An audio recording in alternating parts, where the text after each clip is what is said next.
Ending the Silence is a three-part digital series focused on addressing and responding to gender-based violence in immigrant and refugee communities. Today is the first session of the series, and it's focused on COVID-19 and gender-based violence. And it is also part of the 16 Days of Activism Against Gender-Based Violence, which is an annual international campaign that starts on November 25th, the International Day of the Elimination of Violence Against Women, and ends today on International Day of Human Rights. Before we announce some housekeeping items and start the panel discussion, I would like to invite my colleague Jaspreet Kaur, who is also the project lead of Ending the Silence, to read the Land Acknowledgement and Equity Statement for us tonight. Thank you, Sarah. As members of this community, mutual respect, cooperation, and understanding are our goals. We shall neither condone nor tolerate behavior that undermines the dignity or self-esteem of any individual or create an intimidating, hostile, or offensive environment. It is our collective responsibility to create a space that is inclusive and welcomes discussion. Any form of discrimination and harassment will not be tolerated. Hate speech rooted in, but not limited to, Islamophobic, anti-Semitic, sexist, racist, classist, ableist, homophobic, or transphobic sentiments and or remarks will not be not tolerated. We all have an obligation to ensure that an open and inclusive space free of hate is established. Any behavior that does not demonstrate an understanding of these principles and or creates an unsafe atmosphere will not be accepted. Now I would like to go over the land acknowledgement. We can never work to end systemic and institutional violence if we do not center the narratives of Indigenous peoples in our collective decision making for social justice and equity. As settlers in Turtle Island, we directly benefit from the colonization and genocide of the indigenous people of this land. In order to engage in resistance and solidarity against the injustices inflicted on the indigenous people, it is imperative we constantly engage in acts of decolonization. Toronto is in the dish with one spoon territory. The dish with one spoon is a treaty between the Anishinaabe, Mississaugas, and Haudenosaunee that bound them to share the territory and protect the land. Subsequent indigenous nations and peoples, Europeans, and all newcomers have been invited into this treaty in the spirit of peace, friendship, and respect. Thank you. Over to Sarah. Thank you so much, Jaspreet. Now, I would like to briefly introduce our agency for those who are not familiar with who we are and the work we do. And I do encourage you to check our new website and follow us on social media. This information will be shared on the next slide. We are a grassroots membership-driven organization dedicated to supporting and empowering newcomer, immigrant, and refugee students in their culture transitioning, social and economic integration, and civic engagement in Ontario post-secondary institutions, as well as the broader society. We do this through community engagement, capacity building, and a diverse set of initiatives focused on enhancing students' leadership development, social capital, and sense of belonging. We provide gender-specific programming and professional development opportunities targeting newcomer, immigrant, and refugee women, as we recognize that these women face multiple intersecting settlement and integration barriers. Our work is driven and guided by the voices of our community and is highly influenced and shaped by our team's own lived experiences as newcomers, immigrants, and refugees.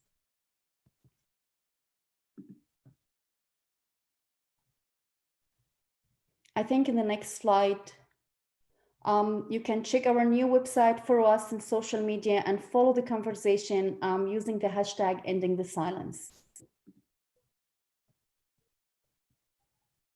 Now we're going to go over some housekeeping items, and today's event code of conduct: be friendly and welcoming, use respectful language at all the time. No harassment of any sort will be tolerated. You will be immediately and permanently removed from this session if you are in violation of this rule. No photos or audio video recordings, please. The Newcomer Students Association will be recording this session. However, you can feel free to keep your video or microphone off so you are not being recorded. We kindly ask that you do not take any photo or video recordings yourself. Be mindful of how much space you are taking up. Whose voice are we hearing? Whose voice aren't we hearing? Who are we lifting up? And finally, take care of your body and your mind. Every 20 minutes, make sure you take at least 20 seconds to look at something 20 feet away to rest your eyes. Take the time to stretch as well. Take care of your mind. And should you need a break or you find something traumatic or triggering and need support, there is a trained social worker on our team who can join you in a breakout room. Just privately message us and we will arrange this for you.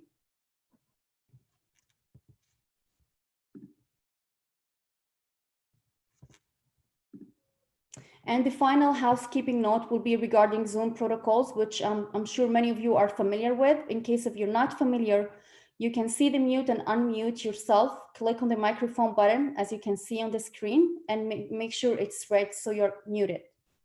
The same goes for your camera as well. If you have a comment and question, you can use the chat function, as well as in the next slide, you can see you can use the raise your hand function to ask questions. Of course, we will not have time to answer all your questions or get to your comments, but we do have 2 team members are taking care and managing the chat to make sure that your comments are answered and your questions are being directed to our guest speakers for tonight. And finally, how to view this event. I do recommend that everyone is turning their cameras off. Only the speakers have their cameras on, so we are having a panel view. During the Q&A discussion, I encourage you to have your camera on. And the best way to view today's, I think it's a speaker view, so you can see the speakers highlighted on your screen, but if you preference gallery view, that works as well.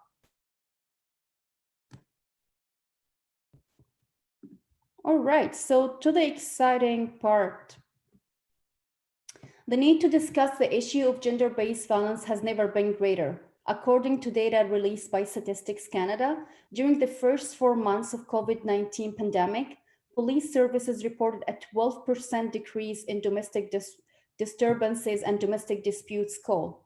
We have been in lockdown for quite some time now to help fight the spread of COVID-19. There has been a surge in reports of gender-based violence. Some violence against women shelters are seeing their calls double in Ontario. And according to Statistics Canada reports, 1 in 10 Canadian women say they are very or extremely concerned about the possibility of violence inside the home during the pandemic. We know that the pandemic did not impact all communities in the same way. We also know that women and other marginalized groups have been hit the hardest.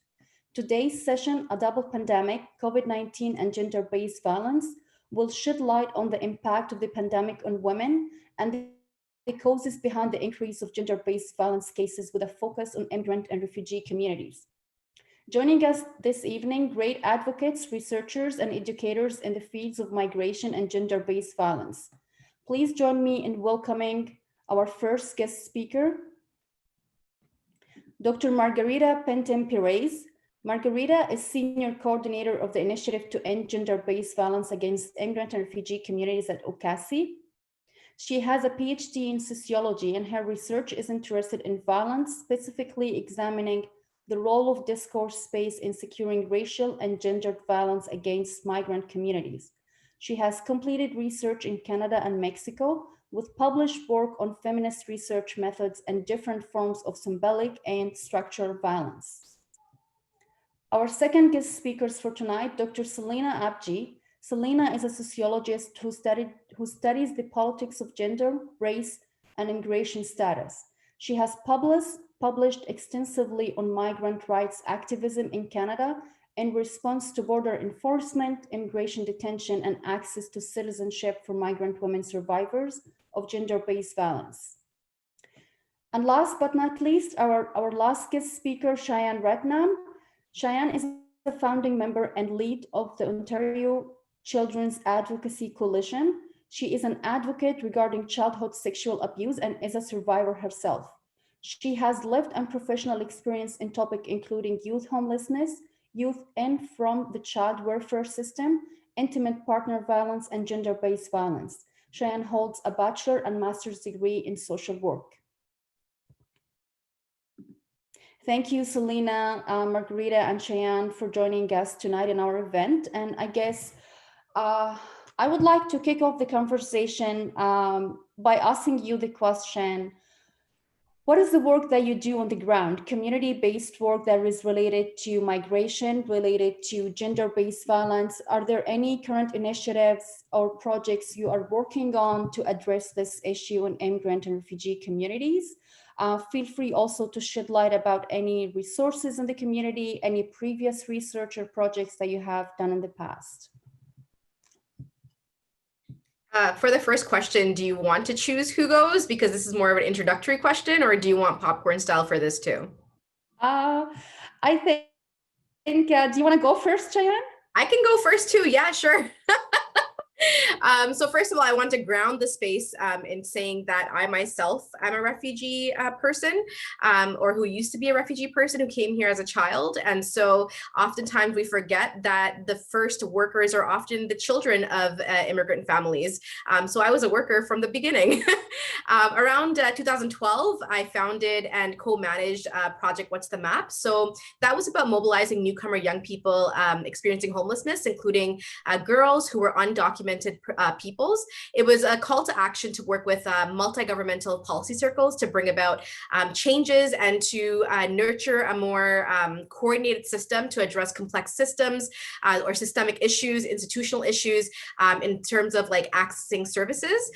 We were also the first entity to lead a cross-sectoral discussion on this population group, which brought together numerous sectors and interconnected sectors to young people to start the conversation about how sectors can work together, because as we know, sectors are very siloed. I'm also an independent consultant and coach, so I'm hired by persons including newcomer women in regard to personal development and coaching. I'm also the co-chair of the Gender Equity and Women's Rights Committee at the Tamil Canadian Centre for Civic Action, where I took a lead role in terms of developing workshops tackling gender-based violence for population groups ranging from like high school students or high school student age students to all the way people in their 70s. And then I'm also the co-founder, as you said, and the executive lead of the Ontario Children's Advancement Coalition. This is more so about systemic work. So currently we're at the table with the government to work on partnering with them to bring about changes to the child welfare system, which has an overrepresentation of bi-POC peoples. And a subsection also includes newcomer families and children. So this is work on the systemic level to make sure families are supported properly and children are supported to reach their best potential, but also going in with an analysis that Canada is a racist country and it's a state that perpetuates ongoing colonization. So that word is often used in a historical context, but it's not historical, it's ongoing. And so what does that mean in terms of tackling systemic racism that can traumatize or violate people of color, including newcomer parents, families, and children? Wow, thank you so much, and for bringing the racism conversation into your introduction and sharing your lived experience. That really kind of, as you said, grounds the conversation. So thank you for that. Selena, would you like to go next? Yeah, sure. Sure. I like, Cheyenne, how you grounded your introduction. So I'll do the same thing. You know, I myself identify as a second generation immigrant. I was born in Canada to immigrant parents, but very much the house we grew up in, I like to call it the first settlement house. You know, in the early days, my parents were the first of their community to live in Canada. So we often had people staying with us when they first got here. And I also self-identify as a survivor, a racialized person, also someone who is a settler, just to build on what Cheyenne was talking about, you know, someone who's cisgender and someone who's had access to higher education and leads a relatively privileged existence. So we try to hold all of those different positionalities in mind when engaging in this work. And so in terms of the work that I do, in addition to the kind of academic research that you heard about in my bio, for the past 10 years, I've been an organizer with the Rights of Non-Status Women's Network, which is a grassroots network based primarily in Toronto, although we're kind of getting virtual now, so we might be expanding. But we're very much about providing grassroots popular education, primarily to service providers who might need to learn a little bit more about how they can support women with precarious immigration status who may be experiencing violence or at risk of experiencing violence of many different forms. And in terms of recent campaigns, since COVID-19, we've been trying to call greater attention to the impacts of the pandemic on non-status women and their families at multiple levels. And I'll throw the campaign document in the chat in a second.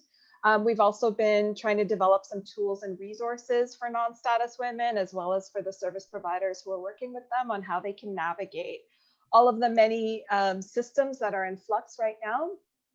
And then in addition to my activism work, I also have built up my own research consulting practice where I work with NGOs behind the scenes to conduct community-based research and to really build the capacity of immigrant serving and feminist organizations to really think critically about the work that they're doing and how to increase their efficacy when it comes to systems change and meaningful engagement with communities that they support. And certainly, kind of seeing all of the impacts of COVID, not only on people's everyday lives, but also on their capacity to serve through various organizations.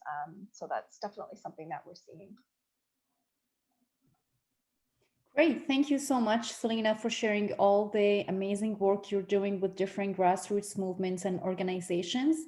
I'll turn it over to Margarita to talk a little bit about her work with OCASI and maybe some other involvement with other campaigns targeting gender-based violence in immigrant and refugee communities. Sure. Thank you, Sarah. And it's such a delight to be in such good virtual company. I loved hearing a little bit about everybody. And yeah, just to start, maybe to ground myself also in this work and my relationship to the work. My parents arrived in Canada in the late 80s as refugees from El Salvador. So I was born in Kitchener, Ontario, raised in Winnipeg.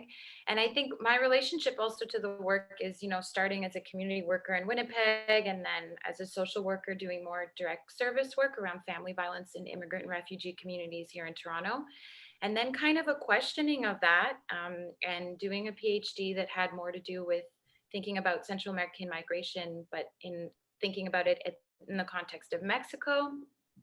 And now my current role since 2019, so since last year, coordinating a national project that's focused on supporting grassroots and community-based and survivor-led initiatives and addressing GBV against non-status refugee and immigrant women.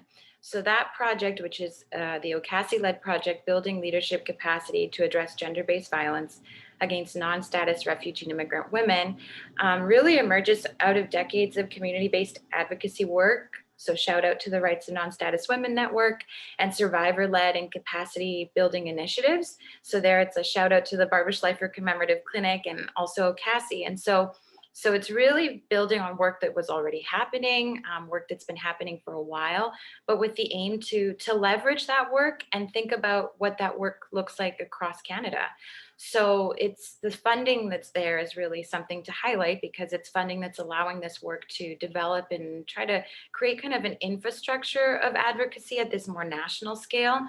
And again, it's not new, right? It's just what's emerging here is an opportunity to do this work at a national scale and also a particular focus and consideration for non-status refugee and immigrant women. So it's specifically this piece around non-status viewed as a group that is underserved. And I know we could add to that, not only underserved, but that is a part of the work that OCASI is supporting. And in terms of campaigns and advocacy, it's through this project, but also through other initiatives that OCASI has developed. And important just to note that OCASI as an umbrella organization, it's focused on the settlement sector, so the immigrant and refugee serving sector. So a lot of our focus is in the GBV team, it is to create kind of content and educational material, also capacity building initiatives to support the settlement sector, to support frontline workers, service providers, who we know also are addressing GBV directly in immigrant and refugee communities, right? So outside of what we might consider more of a mainstream space. So those are some of the initiatives, those are some of the campaigns, and I'm happy to share our website. And I think as we continue to talk, you'll learn a little bit more about what this project is about. Excellent. Thank you so much, Margarita. What a lovely way to kick off our event with all of you sharing your lived experiences, your connection to the work and your passion. Perhaps I didn't share much, but my parents didn't come to Canada 20 years ago. I and my husband came here I don't know, 8, 9 years ago. So hopefully my kids one day will say 20 years ago, my parents came as immigrants. So it's really your passion is showing, and the lived experience is kind of driving the work you are doing. So the work you're doing is very inspiring and very applaudable. So let me just go into today marks the International Day of Human Rights, and maybe I'll post some data and start the conversation of where we are at as a global community here in Canada when we are celebrating the International Day of Human Rights. Globally, 1 in 3 women has experienced abuse or been subjected to gender-based violence in their lives. Here in Canada, on average, every week, a woman is killed by her intimate partner. Women are facing this violence simply because they are women. And as I mentioned today, as we are celebrating the International Day of Human Rights, in your opinion, where are we today as a global community in terms of the rights of the women? I know there has been progress, there has been a lot of, and as Margarita mentioned, thanks to the grassroots movements and equity-seeking groups that has mobilized for years and advocated for women's rights. But when it comes to the topic of gender-based violence, have we done enough? Where are we now as a global movement in Canada, in Toronto? I'll open the floor to any one of you who wants to start the conversation, and feel free if you want to only answer about how are we doing as a Toronto community, as a Canadian community, as in an international level? Yeah, I don't see the other two unmuting, so I'll go first. First of all, we tend to say Happy International Human Rights Day. It's not necessarily a happy day for everybody, right? There's inequities around this world. And also on the Canadian context, we need to acknowledge that we do not have it right, whether it's locally, whether it's provincially, nationally, we don't have it right. We're doing some good things, but there's a lot of progress, and we're actually closer to the starting line than the finish line, in my opinion. And there are some like municipalities that add names to memorials every time there is a woman who was murdered, killed due to intimate partner violence, domestic violence, or gender-based violence. And for example, a key, example is Peel Region. Peel Region does this. They actually add the names, and one death is actually too many. And without culturally appropriate and adequate outreach and support, it's not just at the individual level, but on the community level, we'll never be able to sustainably tackle this issue beyond band-aid solutions. So without adequate supports, we can't tackle this. And this issue exists in all communities, right? Let's just put it out there.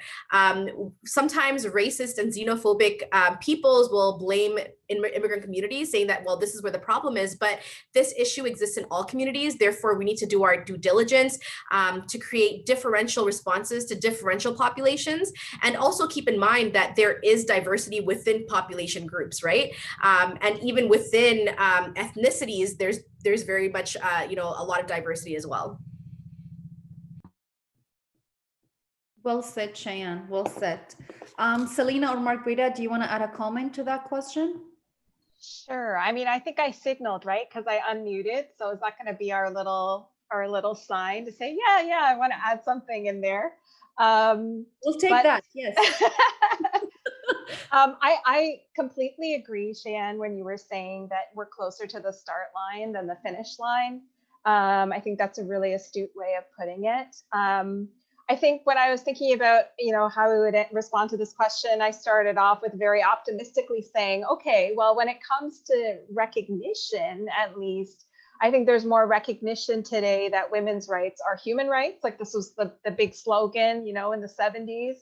And so when it comes to gender-based violence, that's a really important thing to recognize that women's rights are human rights and human rights are women's rights, because it means recognizing that all people have a fundamental right to live lives free from gender-based violence. And then that's fundamental. And also that means then that states have an obligation, or governments have an obligation, to uphold those rights. If you're talking about kind of the international human rights legislative system, right? Which means that states have to protect victims, hold perpetrators accountable, prevent the conditions that make people vulnerable to violence. These are all fundamentally important things. Now, we don't want to over rely on governments. Some of us might argue that, that's actually done more harm than good. But at the very least, when it comes to activist movements, that gives us a wedge in terms of a tool that we can use to hold states accountable for not looking the other way, which is often what's happened in the past, where you have governments saying, violence is a private issue. What happens in the bedrooms of people belongs in the bedrooms, and we focus on public issues, right? So these are kind of decades-long grievances that then, we have a wedge in when we recognize that women's rights are human rights. And so for those of you who might be interested in that, you want to look at things like the CEDAW conventions, CEDAW, which is an international treaty from 1979 that's really focused on eliminating all forms of discrimination against women. And we tend to think of United Nations things as being, the work of countries, but really there's so much grassroots organizing that goes into establishing these treaties. It's organizers that are putting the issues on the agenda and holding their governments accountable to raise, sign these treaties, create these treaties. So that it's really important to recognize all of the grassroots work that goes into them. And then, maybe I'll add one more thing, if you don't mind, Margarita, before we hand it over. But I think, we are still near the starting line. We haven't done nearly enough, nowhere near where we need to be to actually realizing that freedom from gender-based violence, right? And this is especially true when we consider non-status refugee and immigrant women and girls. So women's rights may be human rights, but not all women have the same access to even the bare minimum of what that means, let alone the full potential of human rights, if that's the kind of framework that we want to use. And I think feminist and migrant rights movements in Canada have made this abundantly clear, like long before coronavirus entered into the conversation, right? We know that women living without status or with precarious status are facing like acute social, economic, health risks due to lack of access to healthcare, poor working conditions, employer abuse and exploitation, and the stress of living in constant fear of deportation. And so we certainly have a long way to go, and immigration is one of the dimensions where we're really falling far short of where we need to be.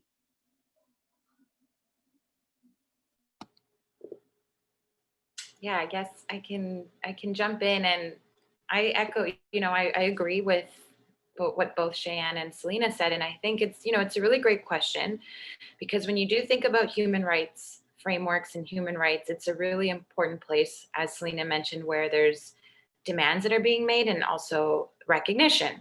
So it's this important kind of piece, and there's definitely advancements. We can't deny that in terms of what rights have been outlined. But at the same time, and I think I'm hearing that from both speakers too, is that there's a difference, right, in terms of what is achieved in that act of announcing a human rights framework or human rights legislation. And so it can't become a substitute, right, for action, or we see it happen in a more performative way. And I can speak to this even in my time when I was living in Mexico, which, declaring and having this kinds of human rights legislation, then it's like checking boxes, and the government can say, well, no, we have this, right? So equality, we're practicing this. And so these ideas, it tends to really suggest something more administrative that states can do and perform with.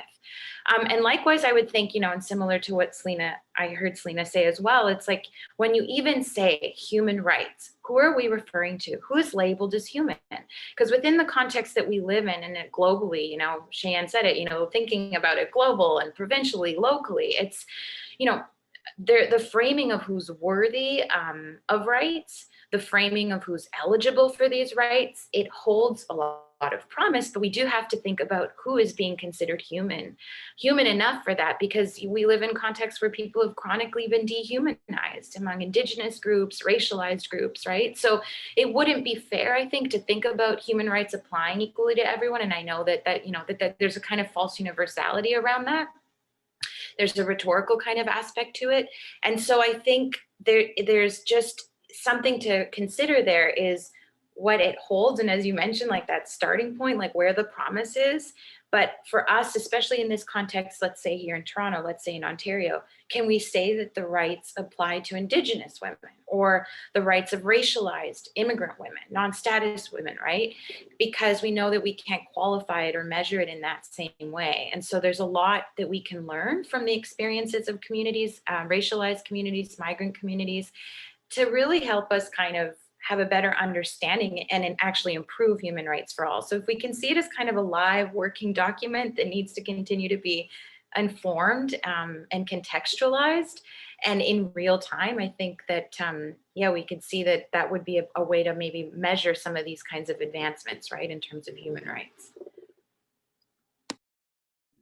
Wow, you three of you giving us a lot to think about and reflect upon. I'm looking at the chat and there's a lot of agreement and with every single thing you've mentioned, Chan. I do agree with you that we are close to the start line rather than the finish line. And yes, we need to have a balance between the demands and the recognitions, and we do have a long way to go and when it comes to human rights. And well said, both Margarita and Selena. Who is being labeled and defined as a human when there are so many marginalized groups are being left from the conversation and being treated as unhuman? And that will take me to the next question. Or I really don't see us having and talking about combating gender-based violence in Canada within immigrant and refugee communities without acknowledging that there are thousands of missing and murdered Indigenous women and girls. Indigenous women, trans, and two-spirit people are particularly vulnerable to violence because of historical and ongoing systemic sexism, racism, and trans misogyny. What are your thoughts on this? How can we build a national advocacy movement to talk about gender-based violence and see a lot of work and a lot of grassroots movement, for example, the Non-Status Women Network, and then Ocasio are focusing on immigrants and refugees, and maybe Cheyenne focusing on another community. How can we build a national movement that advocates for the rights of women and elimination of gender-based violence? Talking about all groups and centering the conversations about missing and murdered Indigenous women.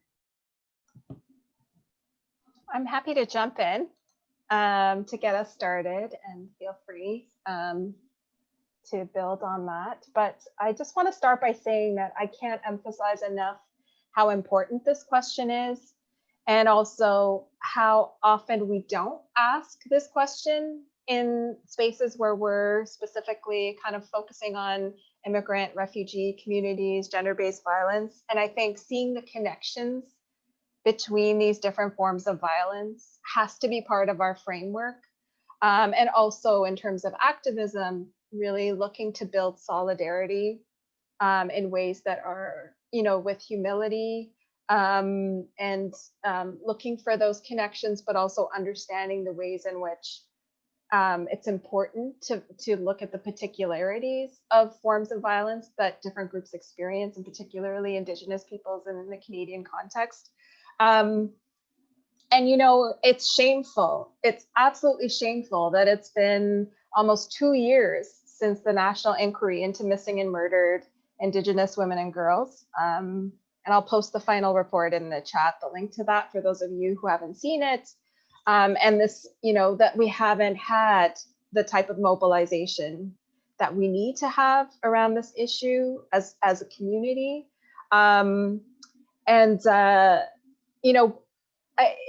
It feels almost ironic too that in the context of COVID and the global pandemic, you can kind of see like where there's some political will, how much can change in a short amount of time. So, so it's shameful to me that there hasn't been that kind of mobilization. And you can't help but wonder that if this was a different group who is experiencing it, would we see more outrage around the issue?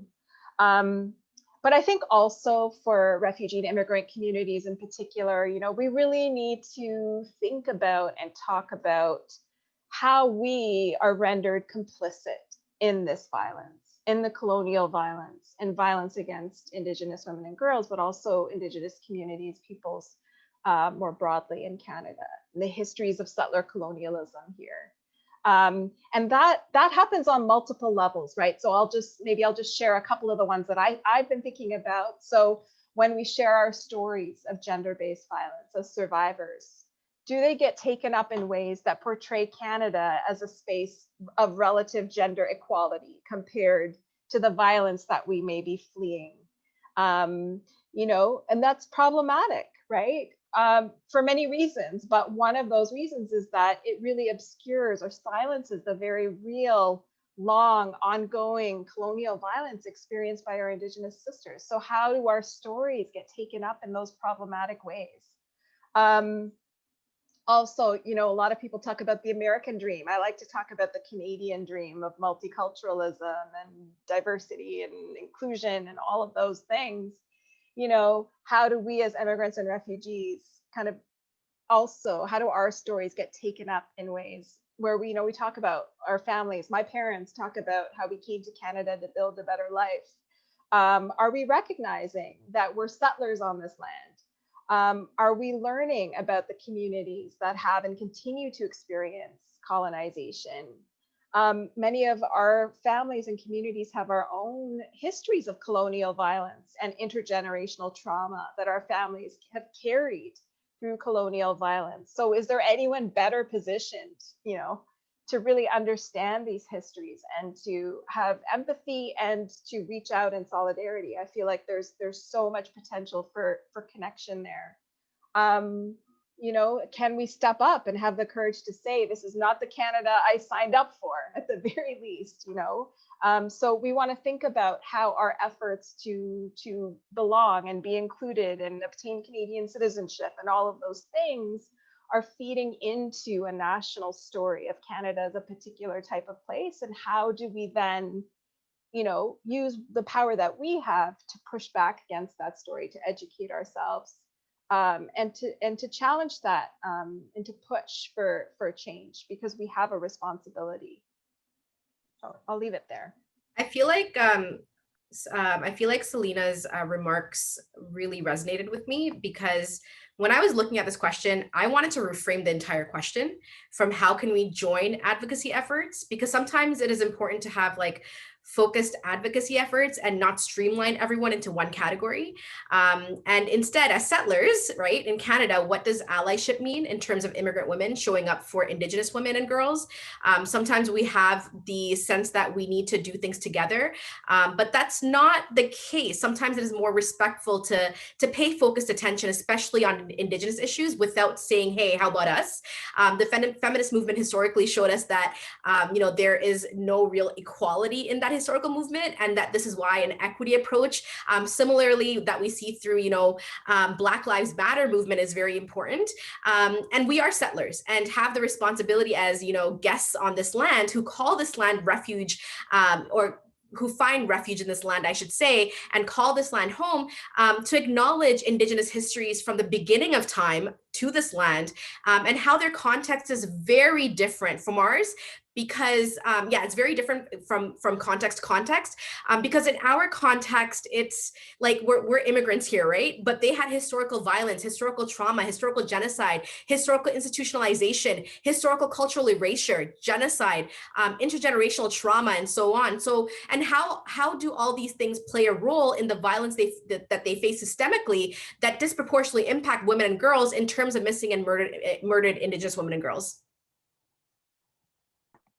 Absolutely. And I think I mean, I agree with everything that was being said there. And in particular, it is the context of our work, right? And I think that there is an erasure that we're not exempt from in the work of addressing GBV in immigrant and racialized communities. And so there are also really important distinctions that are being made in terms of what is shared, for example, in terms of GBV in Indigenous communities and migrant communities. And then those distinctions are important because it has to do with kind of what, Cheyenne's also mentioning, that there is a particular history and context, ongoing colonialism that's happening.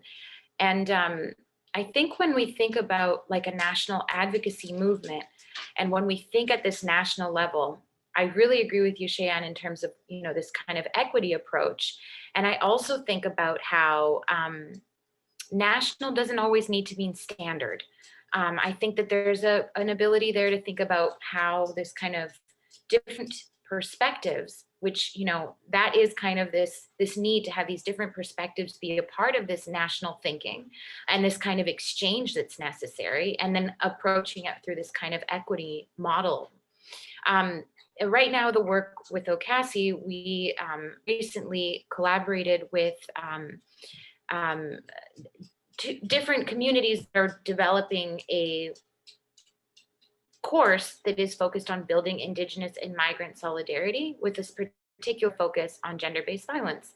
So I'm new to this learning in terms of we can do this at different points, for example, like at our own personal level, but there's something really important about shared knowledge and shared understanding in our sectors in doing this work.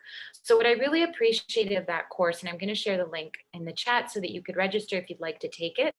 It's focused more for settlement, immigrant and refugee serving service providers, but what I think was really important was this distinction of saying, Indigenous people, peoples in Canada, and thinking about GBV, there's a distinction here around self-determination and self-governance and a different relationship to Canada as a state, versus when we think of migrant communities and we think about GBV as well, there's a different kind of demand that's there around equality, around equity. And so those distinctions are super important because it doesn't mean we can just merge forces. It's like we need to acknowledge what our differences are.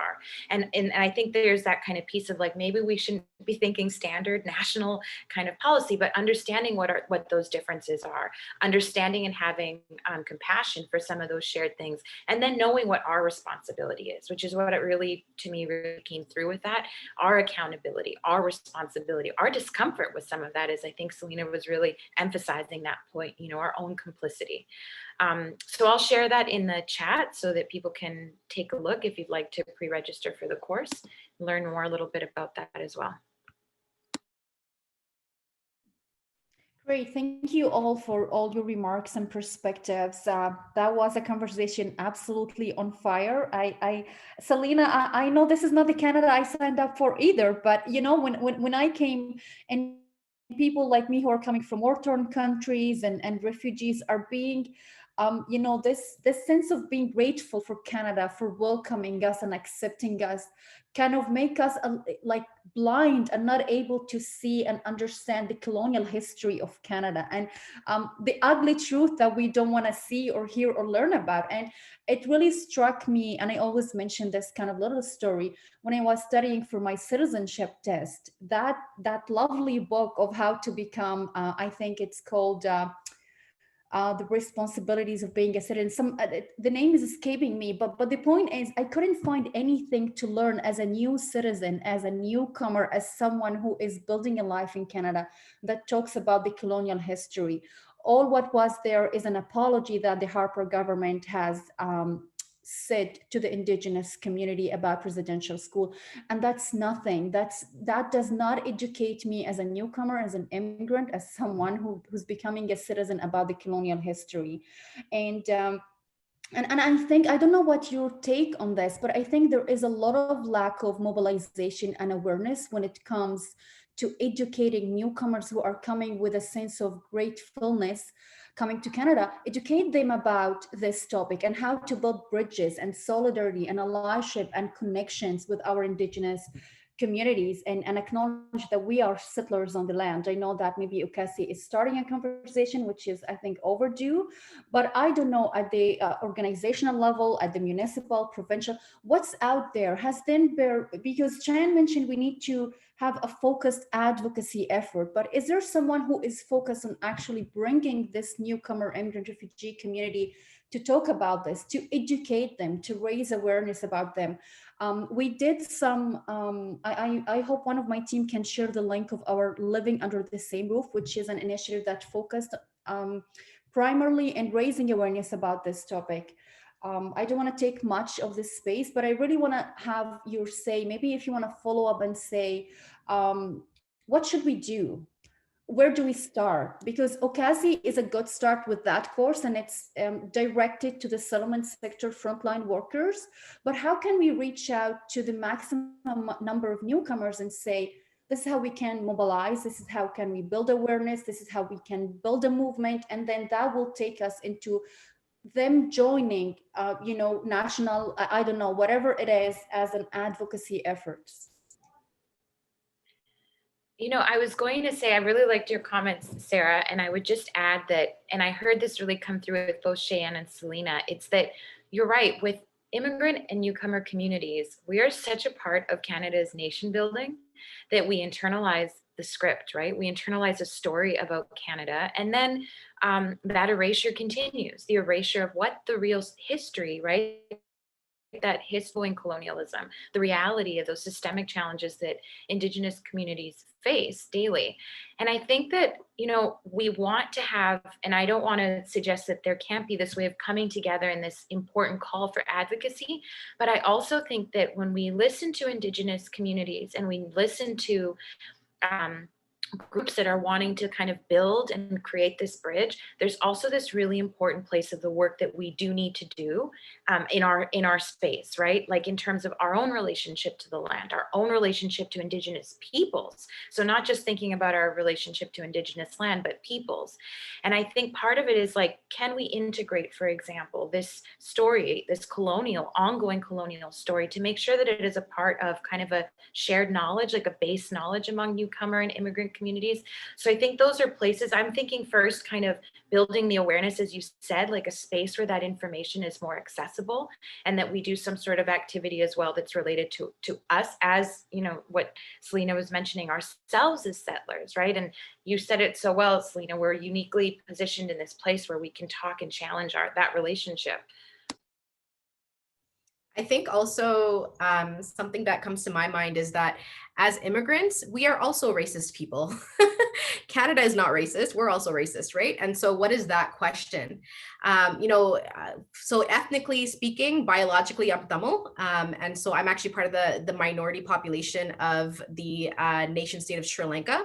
And so coming from there, and as Native people from there experiencing very similar experiences to Indigenous peoples here, it also provides, for example, my community with reflections on the commonalities, but also about the anti-indigeneity and anti-Native sentiments and all these other anti-Black sentiments and all these other things, right? Because that goes to show that we do have connections if we do come from similar backgrounds, but then also the fact that we're coming to this country with these biases and these ideologies that can be counterintuitive to really nurture something positive and nurturing and proactive in terms of supporting Indigenous peoples, but also I want to say Black peoples, right? Because Black peoples have been here for over 400 years. They are part of the historical landscape of this country. And so as immigrant communities where anti-Blackness is worldwide, how are we going to be rectifying and remedying that issue? And also in a world where we have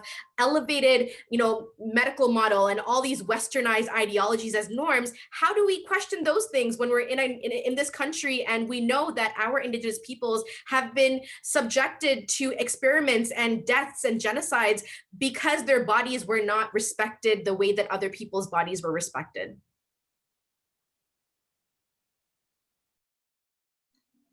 Thank you so much. I have about 20 different things that I want to say. And yes is the first. And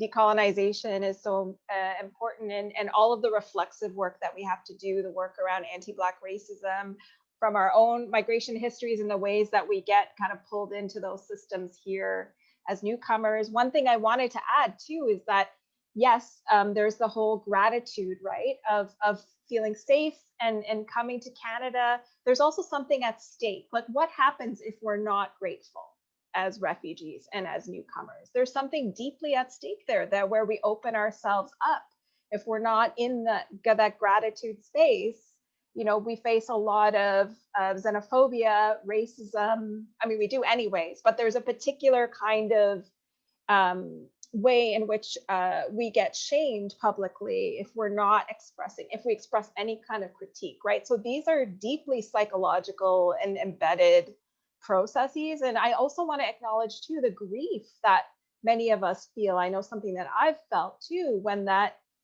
story of Canada that we may have been served, right? When we find that that's not the Canada that we signed up for. And that's actually, you know, we experience that grief personally when we experience microaggressions and racism and sexism and other forms, but also just the grief of that larger story. I think we need to be able to hold space for all of the feelings and for all of the reflexivity. I think that reflexivity is a tool that we can learn and practice and maybe teach others. In terms of like, how do we operationalize this? Who's doing this work? I know that people are doing this work in very small ways, but I don't know that we've built it up. I think there's something about the current climate where there's, maybe I like this idea of like the transformative moment, like maybe this is the moment, maybe this is the conversation, who knows? But I think that we should, like, I think this is a place to start for sure.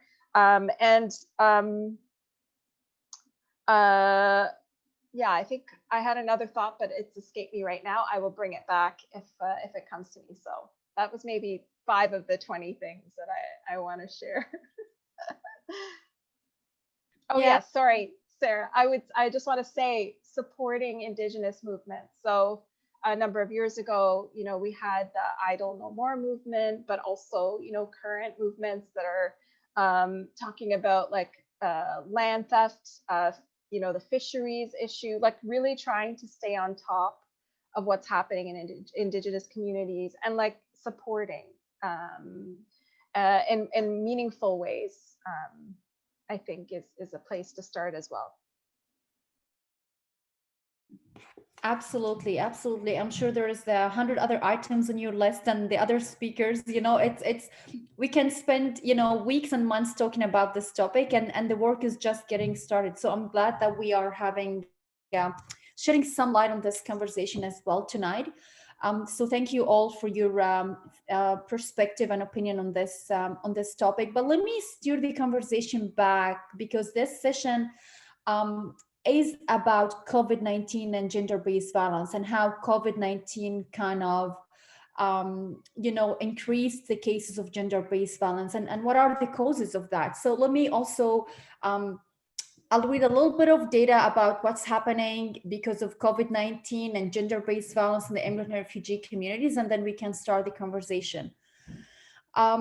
According to the CBC News, there has been an increase of 20 to 30% of gender-based violence and domestic violence cases since the start of the COVID-19 pandemic. In addition to this, the number of domestic violence calls to helplines in some regions have increased by up to 400%. We know that the issue of gender-based violence has always been there in our society, but in your opinion, what do you think are the root causes behind such an alarming escalation during COVID-19 pandemic?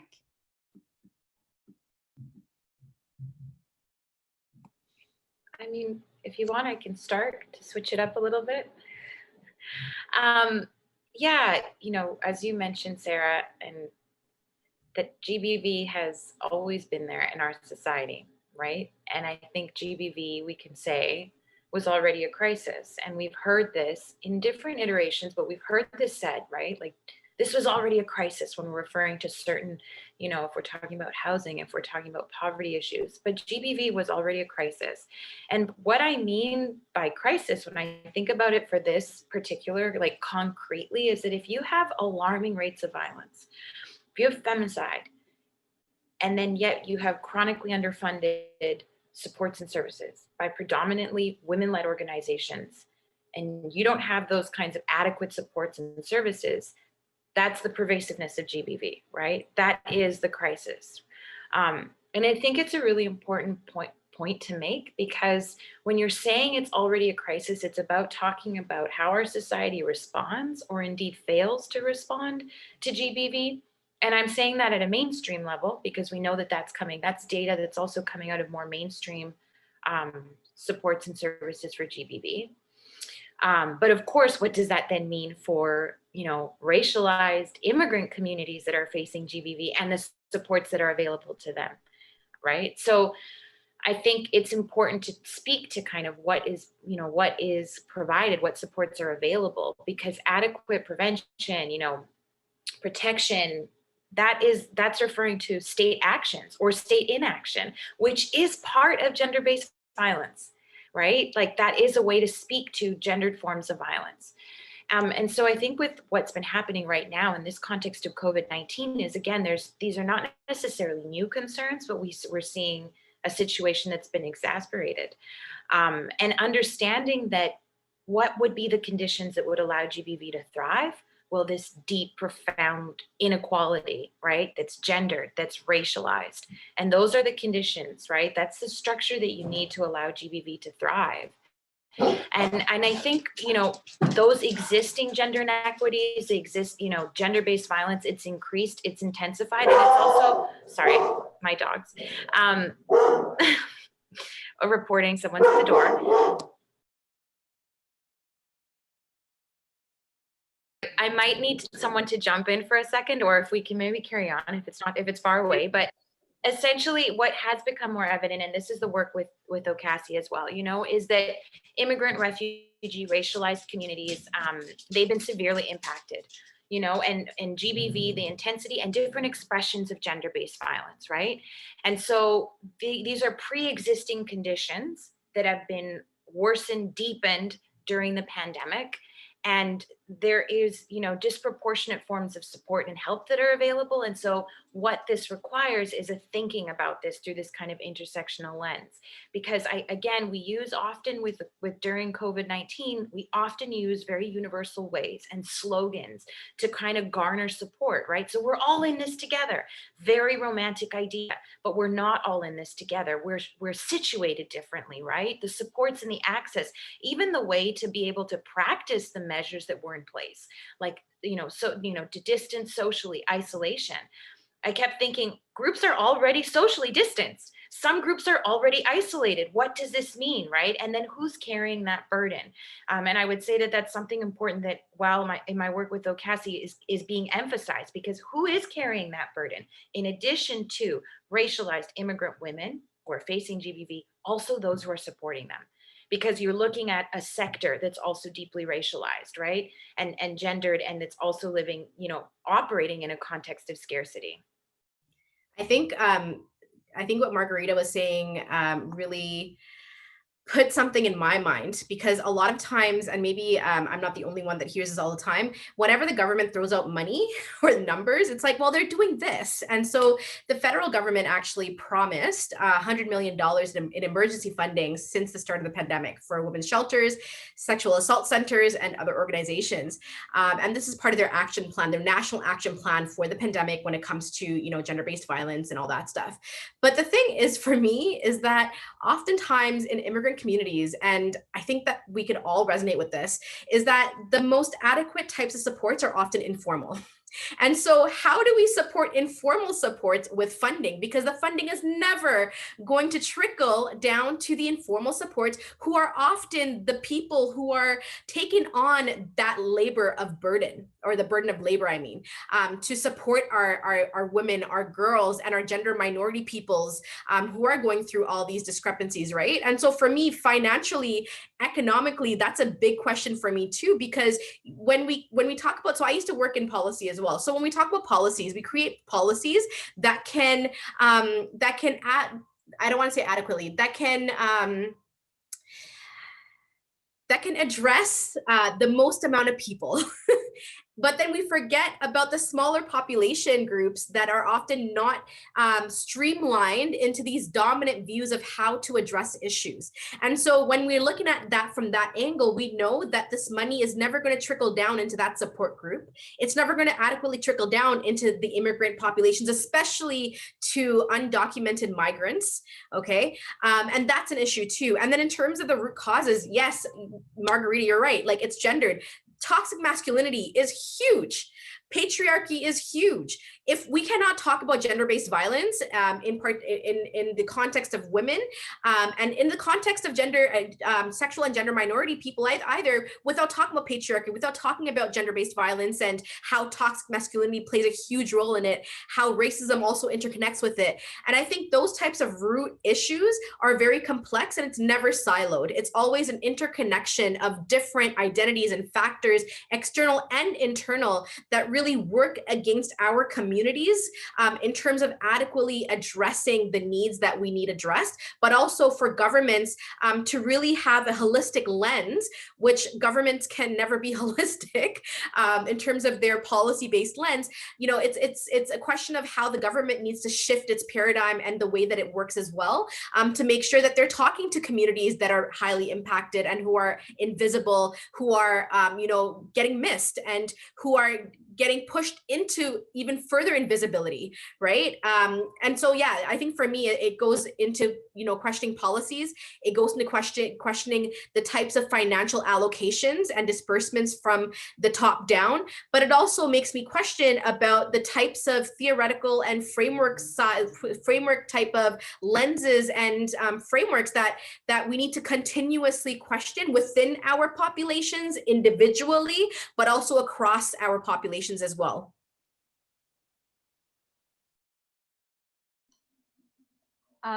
Yes, and I think too, what you're both kind of drawing attention to is that there are some fundamental kind of issues in how we envision, like, what does safety from violence look like? Who experiences isolation, social isolation? Yes, many families, particularly non-status families, are separated from their families abroad. You know, these are, you know, without the capacity to be able to go home when someone passes away or for events, because they'll lose their ability to remain and won't be able to come back. So there's, you know, there's lots of ways in which this is kind of uncovering our assumptions about what safety from violence looks like, what it means to be isolated, and so on and so forth. I think you're very nicely unpacking that. And I think too, I think it's important that we talk about domestic violence, but also other forms of gender-based violence as well that are exacerbated in the pandemic. I think, you know, once again, we see, and I think it's very important to have a focus on domestic violence and interpersonal violence, for sure. But these are not the only forms of violence, gender-based violence, that that people are experiencing, and particularly when you look at immigrant, refugee, non-status women, right? So this is putting them at often working in conditions, poor working conditions already, part-time, precarious labor, and the fear of deportation, for example, is like a concrete example of something that makes somebody vulnerable and exploitable, for example, right? So if somebody is worried about losing their job, about being deported, you know, they may face forms of gender-based violence in the workplace, and with their landlords, right? If they're worried about losing their housing and things like that. So, so all of these forms of gender-based violence as well get exacerbated, gendered and racialized violence, I should say, get exacerbated under COVID. At the same time, there are these little silver linings when we had that brief moratorium on evictions, for example, or where CBSA had a temporary halt on deportations. But these are very, very small kind of changes that, you know, we need a permanent pathway, for example, for any person who's experiencing violence to be able to, you know, stay in Canada safely without fear of deportation. So so I'll leave it there, but Thank you all, and Selena, thank you for shedding light on the different kind of violence that immigrant and refugee women face. And I think those additional kind of forms of violence makes them extremely vulnerable to gender-based violence, and it adds an additional barriers to them. I guess I guess my next question really is focusing on, and I think all of you kind of summarized or touched upon this a little bit, but in your opinion, why do you think it is hard for immigrant, refugee, non-status women to leave an abusive relationship? And not all of us are frontline workers, we're not certified or counselors, but also brings to the conversation, why do you think it's important for people who are working directly with this population to understand the different, lived experience, cultures, elements that make the experience of an immigrant woman? Because I loved how we opened this session by, talking about our lived experience, about our culture and connection to the world, why it's important to understand the perspective of where immigrant refugee women are coming from. And I think the extra barriers that makes them vulnerable and makes it really hard for them to leave an abusive relationship. And I know, Selena, you've mentioned about fear of deportation or fear of, for the kids to be taken away from them, or economic reasons, lack of financial stability. But are there any other reasons that make women, immigrant or refugee women in particular, really hard for them to report gender-based violence, or to leave an abusive relationship, or to even seek support in the first place? Maybe I'll go first for this one. Or no, Margarita, I seen you unmute. You go ahead. Okay. All right. Yeah, I think I want to start with the latter question first.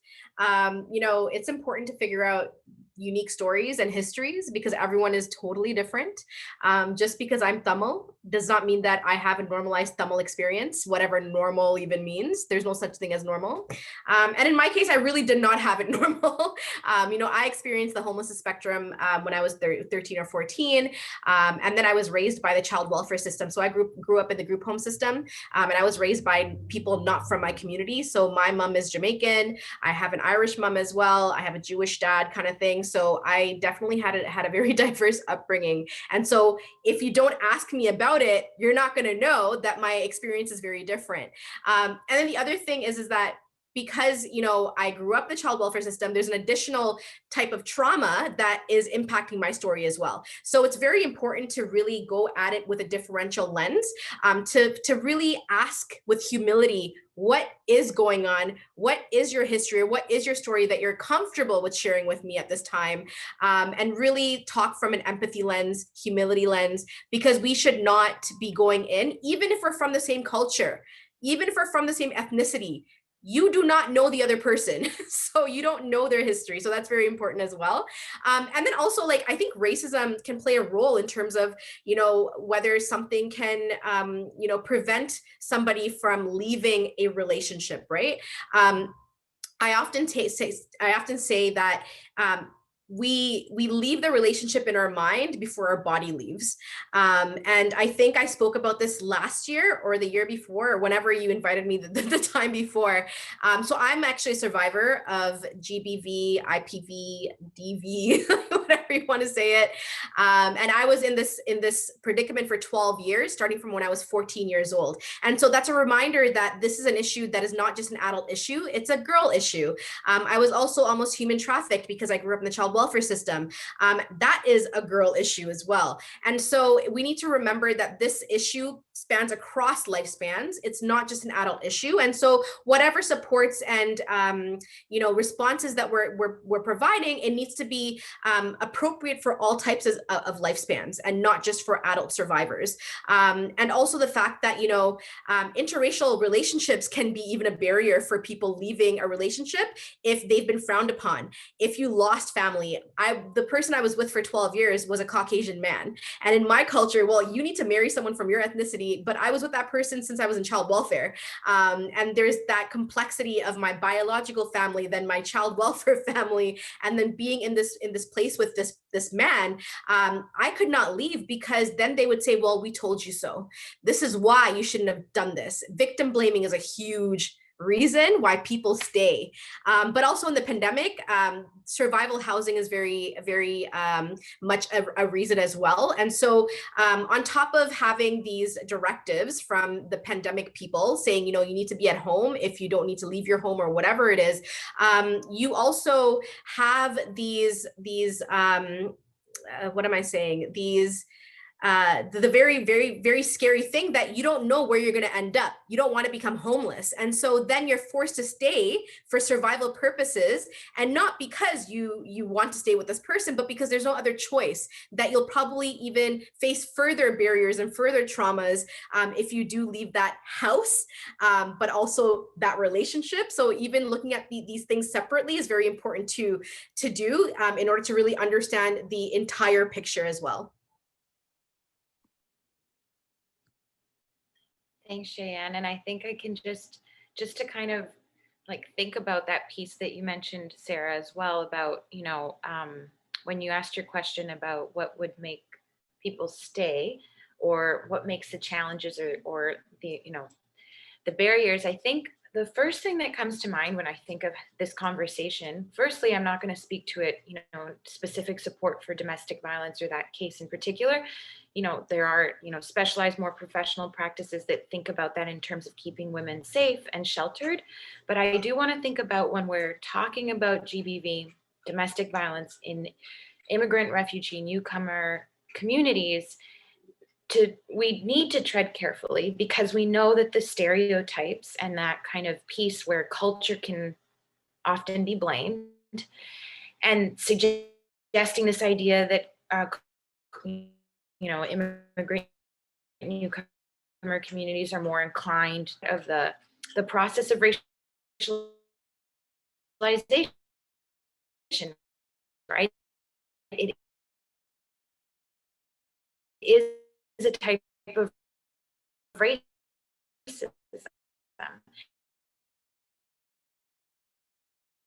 That situation. Oh.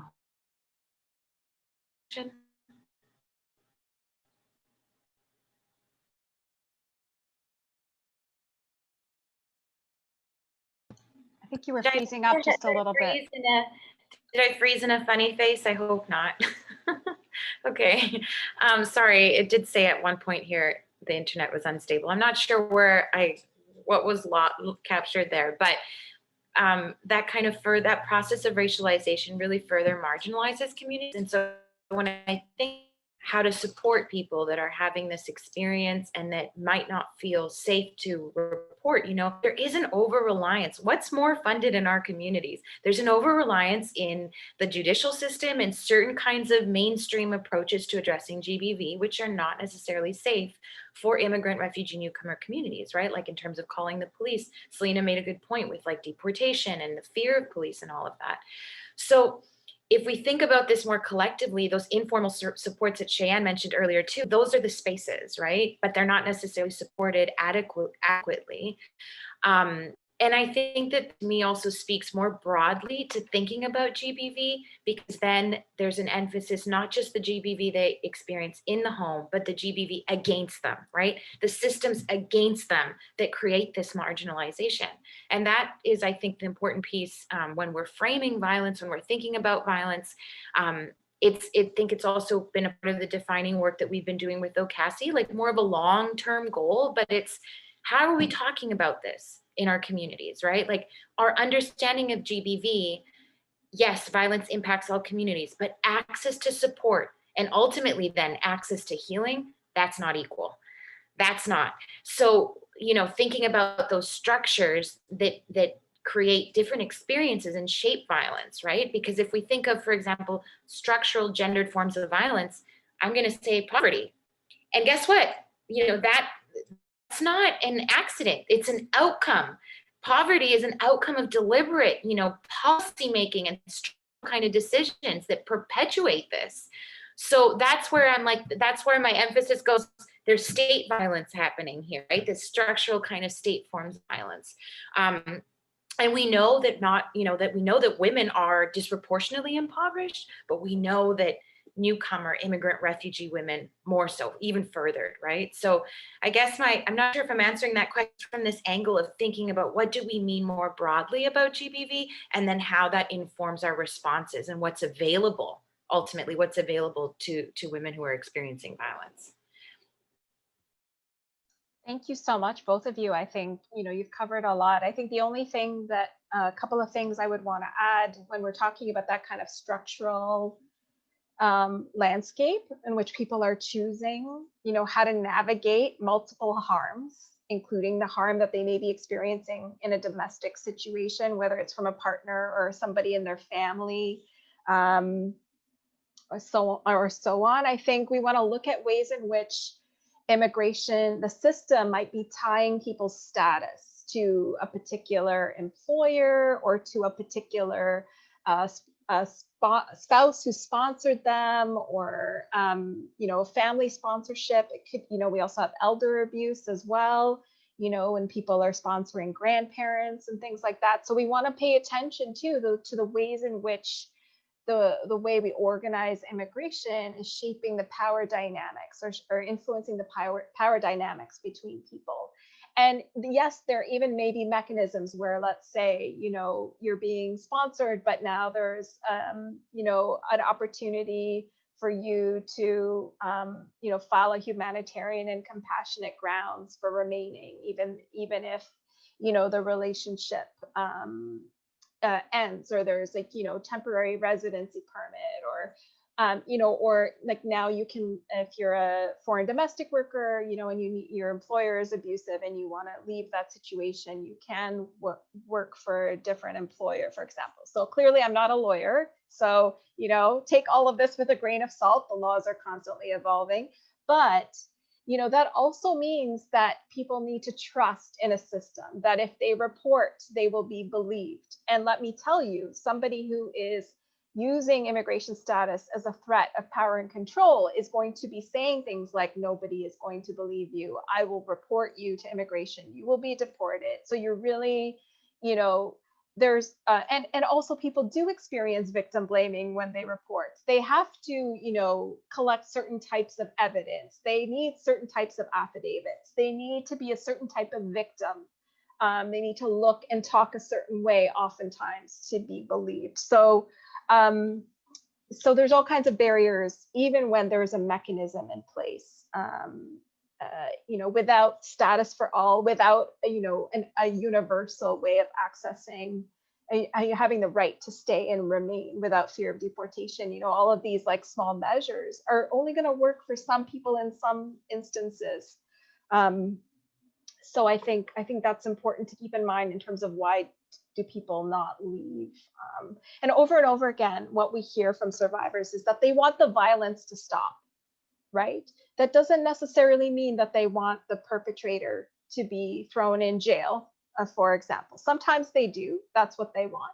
But, when you're talking about people living in communities that are over-policed, where you have large populations of racialized Indigenous people in jail, when they're seeing their fathers, their brothers, the men in their community getting thrown into immigration detention or jails, like there's a lot happening for that person in that situation, and they don't necessarily want to trigger a system that's going to just replicate that problem over and over again. So people are navigating all kinds of harms, I would say.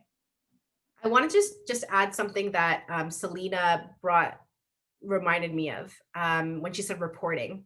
And I think the statistic is probably fairly understood by the audience members here. Oftentimes people come to these things because they can relate to topics. But in terms of just reporting or going to the police and all that stuff, statistically speaking, when a girl or a woman leaves the relationship, her likelihood of being violated even more is exponentially heightened. When a spouse, when there's spousal separation, let's talk about that, whether it's common law or legal marriage or whatever, you are more likely to become the victim of a spousal homicide in Canada, not just anywhere around the world, but in Canada. So I think that part of this is a reminder that we have very real fears of why not to leave, and that sometimes freedom may not necessarily be freedom in everyone's experiences. And so these statistics are very important to remember. In the Tamil community, we had a young woman pass away last year around December. And that was also the same thing, where she was finally separating from her spouse, who she came to Canada to marry, and ended up being in a very abusive relationship. And then she ended up dead because she was leaving. She left and then she died. And so this is a very real issue that oftentimes people who are quick to point fingers at, quick to judge people, often forget, because when your life is not at risk, it's very easy for you to say, well, why didn't you do this? So yeah, I just wanted to add that. Thank you so much, Cheyenne, for sharing. How sad to hear these stories, and it's sad to see that. I mean, what are we doing? Like when this woman has left this relationship, I don't know whether she reported or not, and I'm also not really quite familiar or an expert with our legal system and whether, or what are the numbers or statistics of how many immigrant women report abusive relationships, and then what happens after that? You know, what happens within this system? Does the system really believe them? Does the system support them? What happens to the abuser? Like, there is a whole different story that we need to figure out what happens after, because as you said, people, because they know what's going to happen, they don't report it. And it's really, it's very scary, it's very risky, but if it's not happening to us, it seems very easy to be like, why are you staying? Why don't you report this? Why don't you leave? Very important notes. Thank you so much for sharing. What a great discussion. And I really want to end this discussion with one question before we turn it into our participants. I'm sure I see a lot of comments and questions in the chat, but let me end by asking, how can we support women in terms of individual level? And I know Cheyenne has pointed into that there is a lot of informal groups or systems available, but how women can be supported in terms of available resources. We know in light of the pandemic, shelters are full, counseling services are being moved into online, hard for many women, and in particular immigrant, newcomer, and refugee women to access. So how do we support immigrant and refugee women who are living with abusive relationship in times of the pandemic? How can we do this in an individual level, organizational level, grassroots level, or governmental level? And Cheyenne, I was laughing when you were saying government doesn't have a holistic approach into policy. Perhaps they should bring all three of you to kind of advise them, because I see all of you are discussing the issue from different angles, which is amazing. But let's take a holistic approach and kind of conclude and wrap up this conversation. How can we support these women in terms of the pandemic? You know, it's really hard to access services. It's really hard to connect and ask for support. So how can we do this? I think I just want to say one thing, really, and I'm pretty sure Selena and Margarita have a lot to say.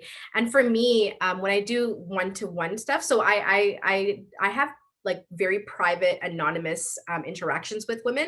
And I also have a private, anonymous group of women that I meet because privacy is an issue.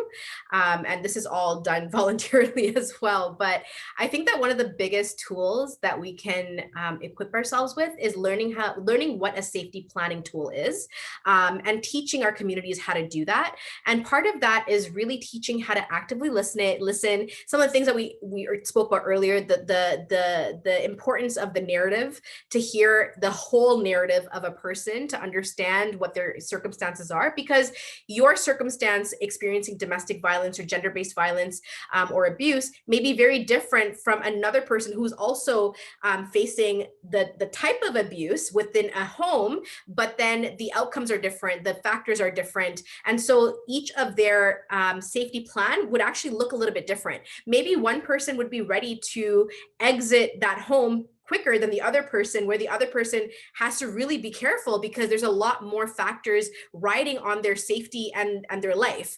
And so for me, it really comes down to the essential disbursement of that knowledge of how to do safety planning, the importance of safety planning, and the way that we could kind of nurture our elder populations to do this too. Part of the issue is also the fact that in terms of like supports and stuff like that, we may not always have like a piece of paper with us, right? To say, hey, like you should go here and you should go here. Like that's not realistic. But even reaching out to resources where I think Cleo had a really good one. It was like a lipstick thing, and you'd pull up the lipstick and it's actually like this information sheet, like finding ways that we could discreetly pass out information for free. And I think OCASI has something similar as well, and other organizations, perhaps Selena also has something similar for her population group. So I think if finding alternative ways to share information that's accessible, but also that is not going to inflict violence on people is very important, but also teaching our communities how to be allies, because we're not always great at allyship. We think that just because we're from the same ethnic communities or that we're from immigrant communities, that we understand each other and that we all think the same way perhaps. And the reality is that that's not the case. So for me, my answer, very simple, is to just be a friend for somebody, to listen, because oftentimes it's a listening ear that people want, not advice.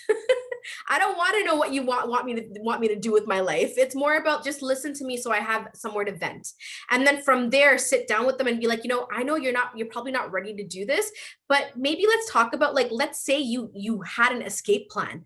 Like, what would you want that to look like? What's some important things I would think about? What are some things that you need me to know about that? And then also, well, do you want me to help you pack a bag, maybe with like, clothing or shoes or whatever, and keep it at my house, so that when you get to that point one day, and if you do, that you could come here and we already have your stuff here. And so it's about safety planning. It's about being that friend and that ally, to come with humility, empathy, and kindness, and not to enforce your ideologies, views, and plans on people, because they are not you. You are not them, and you need to separate yourself from their perspectives and narratives as well. Excellent.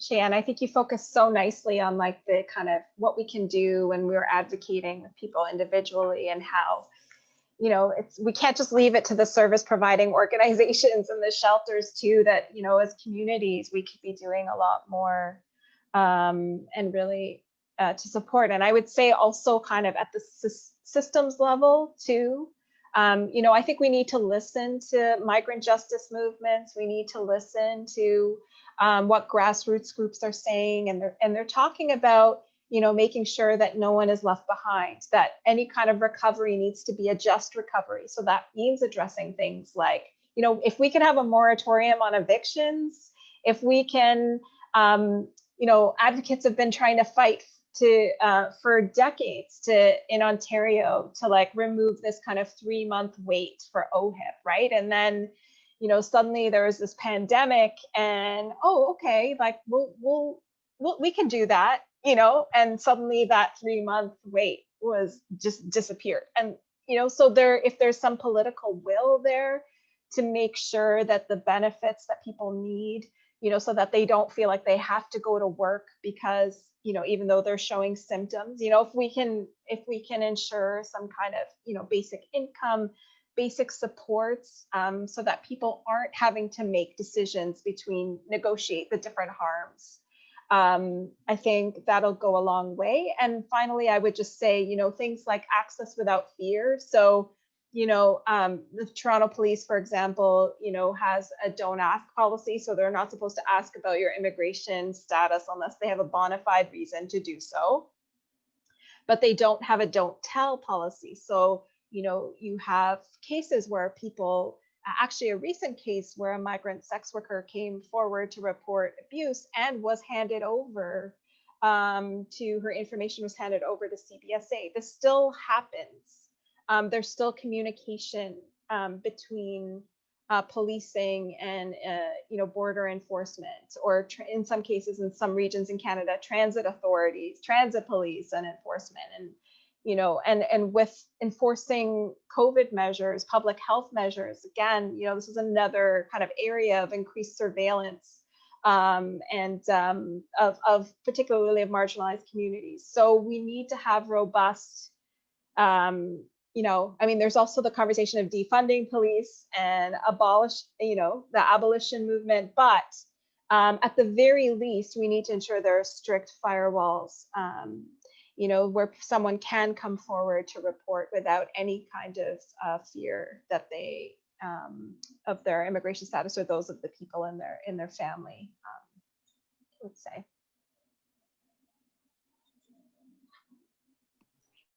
Yeah, I'm really grateful for the emphasis Selena's making around gender-based violence and that intersection with immigration status, like thinking so particularly what are some of the challenges there. And I think to answer your question, and based even on the conversation we're having today, I keep thinking about, because I was asked this at a different panel about what I would suggest, at the individual level. I think it's a really important question. And I also think it's important to start at a place where we go, okay, this is a social problem. And so we all occupy maybe different roles as a service provider, maybe as an advocate, as a community member. We all have these different roles. And the idea of seeing this as a social problem where we all can have a way of, making it making sure that we view it as a social problem that requires this kind of collaborative, like a lot of people coming together, right? Because if there's something we know in our history around even violence against women, to give an example, was that there was a moment there with that slogan, that universality around violence impacts all women was so important because it's about a public outcry and creating like a metric of support, right? So then people say, this deserves our attention, this deserves our funding, this deserves our support. And I feel like what Selena just mentioned around the particulars of newcomer immigrant groups, and what Cheyenne was mentioning also about, respecting survivors, respecting someone who's experiencing this, makes me think of, in addition to that social piece, what happens when you actually center then women who are newcomer, refugee, who have lived experiences, not only as people who've had that lived experience, but as experts in knowing what they need, what they want, and listening to them, right? Because I think that's what I would say is, are we creating a space where we are acknowledging that, where we are believing people, where we are centering people, so that our understanding of this as a social problem doesn't mean you have to be a hero. And I know that the Neighborhood Friends and Family campaign, and Nira's here from OCASI, there's that campaign is the bystander model. So where we each kind of occupy a role, and how just awareness is enough, because then you're creating safe spaces for collective healing, safe spaces that are accessible at this kind of more informal grassroots level. So I would say, if anything, I hope we leave with this kind of feeling of like, this is a social problem, and there's a lot of us, and we all have a different role to play in challenging and addressing GBV. Thank you so much, all. That was really an excellent conversation. And before I turn it into the Q&A from our participants, Margarita, I love the concepts of making people expert in their own lived experience. I see most of us, and especially governmental organizations, talking about how do we engage people who are being impacted by a certain social issue, right? And I see consultations, and I see, informing communities and engaging communities. And then I see a whole different group are making decisions and policies on behalf of the group that is impacted. And it reminded me of the concept of empowering communities. And what empowering means is that making them expert in their own lived experience, and not tokenizing them and using them as a token to say, okay, share your lived experience, but mainly centering their narratives and their stories, and making sure that they have a seat at the table. Excellent conversation. I feel we can just go on and on and on. There's a lot to, learn and unlearn and unpack in this conversation, but I would love to hear some of our participants. So feel free to turn your camera on so we can see your lovely faces, and thank you for making the time to join us this evening. If you have a comment, if you have a question to the panelists, if you have a question to one of the speakers in particular, feel free to put it on the chat box or use the raise your hand function, and I will try to facilitate and bring you into the conversation so you can ask your questions directly. There's actually a question from Alka Kumar. in the chat box, and I think I want to kind of take a stab at that. So the question is, given the various perspectives, frames, and strategies for understanding GBV that all panelists have so insightfully and respectfully articulated, what might be a few specific action steps that could emerge from this discussion that could lead us to think about better, more nuanced solutions, which stakeholders can and should do what? Something that we didn't talk about in any of this, because the questions weren't necessarily tailored to it, is the role of the family unit, is the role of socialization, and our responsibility to kind of address problematic norms and ideologies that we are perpetuating, that we're passing down, that will trickle into other issues and ongoing issues, right? And so for me, for example, toxic masculinity, that needs to be nipped in the butt within our homes. And so, like, you know, in terms of, you know, when you even look at it from a heteronormative lens as well, right? Because usually we talk about girl voice versus boy or whatever. Girls are allowed to do certain things, but boys have more freedom and they're able to get away with more things and all this stuff. And that's part of toxic masculinity. So how do we equalize that playing field and make it more equitable? But also in the way that conversations are happening, what we're actually allowing into our homes in terms of norms, right?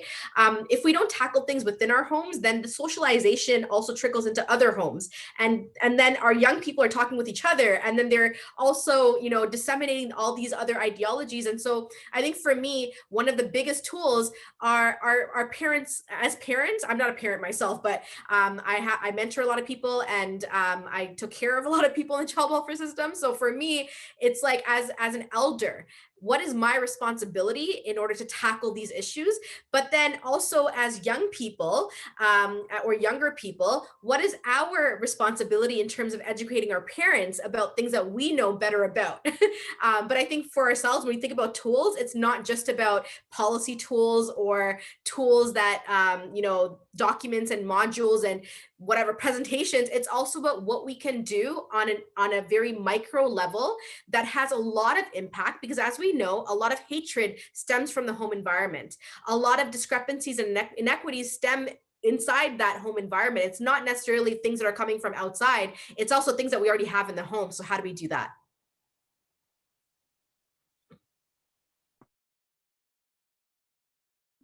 Yeah, I really love your emphasis on doing that internal work, and that's also, it's not just at the individual level, but at the family level, and I would say also at the organizational level. So in terms of the Rights of Non-Status Women Network, for example, I think very concrete action that we've taken this year is to really look internally at our own practices, and are we practicing the anti-oppression frameworks that we are calling on others to implement? Do we practice that in-house? Making space to have those conversations has been really important. Looking at anti-Black racism, looking at our relationships with Indigenous communities. These are all, you know, really hard areas, and I think there's been a lot of work on performative allyship, and you know, there's something about showing up in advocacy groups that, you know, it can be about you feeling good about the work that you're doing, and you're not a bad person because you're in that space. And I think trying to shift the focus and to understand that we all are positioned in ways where we may experience harm, but we also have privileges, and we also are part of those systems. So trying to really do the hard stuff too, internal work, I would say. And then I think too, like joining and supporting survivor-led and grassroots groups as much as we can. I know that service providers, frontline service providers, are stretched. If their organizations can provide more space to support and partner with survivor-led groups, grassroots groups, we can advocate actually too. I think funders also play a role there, where there's limits on what organizations can do that's advocacy, right? So I think at all levels, you know, to really to be able to show up and kind of say, you know, this is the ongoing work this is the complex framework, as you so nicely, outlined in your question. How can we make these robust? How can we have a praxis around this? And community groups are doing that work. And one thing I would just add is trying to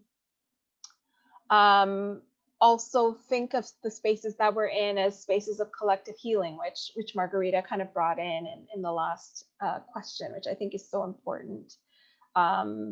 That we need spaces for care and healing, even in those spaces. Grassroots spaces can become toxic. You have power dynamics, so I think really trying to practice the care and healing aspects as well is so important. Absolutely, all really great points. And I think, Selena, you made me think of how when we're thinking about how to support, there's so many groups that have been doing this work, right? So what might be a place to start is doing our own kind of research around, like as Selena said, like there might be like grassroots efforts or advocacy campaigns that are out there, and learning how that can be supported. And sometimes it's things that you can then integrate into your own practice or integrate into your own spaces, like if there's a community group. Or I think that's really important, because I feel we live in a time where it's very we're accelerated sometimes, and we have to act, right? And sometimes it's important to remember that in that moment we also have some amazing groups that have been doing some deep thinking and relationship building and all these different things to help inform our actions. And I find that supporting those, that is really helpful. And the other side I would say is that when we're thinking about GBV and we think about it in this more kind of expansive way, and we think about the structures of it, I mentioned earlier that like look at poverty, look at the immigration things. Those are campaigns you can jump onto, which indirectly are related to GBV in this bigger way, right? So like the Status for All campaigns or anti-poverty campaigns, and I know Selena just gave a list of that, but that to me is so connected in this other indirect way, which is a very important way, because there's so much, it's the work that's addressing GBV and helping people shelter, safety, removing them from harm, so helpful. But there's a place and need for people also occupying the role that supplements that, right? Like that's doing that kind of structural, systemic kind of change that's necessary as well. So I think there's different angles from which people can maybe do some of that research and think about ways in which they. I just wanted to add one more thing to that question as well. I think that something that we need to talk about as well is not to co-opt other people's movements. We don't need to reinvent the wheel. We don't need to copy people. You need to join forces with people and learn how to be an ally to those people who are already doing the work. Something that, is often talked about nowadays is, cultural appropriation and all these things, but there's also movement appropriation too, especially when it's led by racialized bodies, especially Black and Indigenous bodies. So what does that mean for our communities? And so it's something else that we need to definitely reflect on, and kind of the biggest question we need to really ask is, what does allyship mean? And what is my capacity to provide that allyship, and in what way? And to be really realistic about what we're able to do, but also, some of the biases that we already have about certain things and all that stuff too, right? So it's really a self-reflexive process of deconstruction, and really a journey, an introspective journey, I would say, to really understand ourselves in juxtaposition to other people, and to really understand what relationship building is, what rapport building is, and what reconciliation building is as well, if there are rifts between communities. Thank you so much. And Alka, thank you so much for the thoughtful question. We do have Leila asking really a very interesting question on the chat, and she's saying, why are men like always absent in this kind of conversation? As if it is just women problem. I have always asking myself when the gender-based violence is the subject of the discussion. Yes, I think I can't tell if there are any men in the Zoom meeting today. It seems mostly women, but yes, why? Why do you think often men are absent from this conversation? What can we do to bring them in as allies? You know, when it comes to the Tamil community specifically, I could talk about, I think there's also like a level of like vulnerability to show up to these spaces, because there are men out there, or male identifying peoples out there, because, you know, there's more than one gender, peoples out there who do want to support and who do want to learn how to be an ally. But I think that there is also fear in terms of doing that work, because it is a lot of work. It also asks of them to call themselves into that space and to be present in that space to deconstruct their own bullshit. But then also in terms of, you know, having these types of discussions, how we kind of tackled that is that we actually had male identifying specific spaces for them to first tackle it themselves about gender-based violence, toxic masculinity, and all that stuff. And that kind of helps open up these conversations and in a safe space for them to do so, because they can make those mistakes there. And we're not perfect even as women identifying peoples, right? And so for male identifying peoples, I think it's important to kind of nurture those types of spaces for them to explore these things, because it could be a very hard subject for them to understand and comprehend. And it will probably take them a long time to get to the point where it's like, oh, I get it. Because you're never going to be, you know, experiencing women identified issues, but you can try to understand those things, but that takes time. The other thing that we've done as well is that we've had conversations that are across lifespans, but also had really mixed representation of, you know, of men and women and others, in terms of being across all lifespans. So we kind of modeled it as like intergenerational conversations, and that created more of a safe space. And we found that the elder generation were a lot more quiet and they were listening to more younger generations. So that was also a really cool opportunity to see how the younger generations were teaching the elders, and you could tell the elders were like really, their rotors were really turning, you know, every time someone spoke. So it's about thinking about how to do things in an alternative manner, and not just think that, you know, just because males or male identified persons are not here, it doesn't mean that they don't want to be here. It's probably about creating brave spaces and safe spaces. And that is also, unfortunately, part of our burden, but also my community and the work that we do when I co-chair the Gender Equity Committee, we actually pass off those things to the male identified persons and be like, hey, this is what we want you to do it, we'll support you, but you're taking a lead on this. And so it's also about finding those allies and making them lead, because it's not our burden of labor to do that for men. It's our burden of labor to heal ourselves and to support other people in terms of our women, and, you know, but it's not our burden of labor to fix men and their issues, and whatever it is that needs to happen within their population groups and allied groups as well. And then maybe that would make it more safer for us to all come together and have productive and proactive conversations, because without that, it's not always productive, not always proactive. Thanks so much, Selena and Margarita. I wonder, yes, a lot of clapping and a lot of nodding in the room. But I wonder if any of the work you're doing, or perhaps any of the campaigns that you do, is targeting, you know, men as allies, educating them, raising awareness, anything Okasi doing, or maybe the rights of non-status women? Margarita, do you want to? Well, we were just both on a webinar about engaging men and boys from newcomer, immigrant, refugee communities in GBV awareness. So we could share. I don't know if the link is up yet, but it was great. I mean, there actually is a lot of programming. I mean, a lot. Like there isn't enough of GBV programming in general. But there are groups that are doing some of this work. The Shift Network, I think, was one of them. A lot of folks out in Calgary that are working with men as allies, also as survivors of gender-based violence, and also doing work with perpetrators as well. And so I think there's a whole range, a continuum of work that is happening, but are they showing up in grassroots spaces?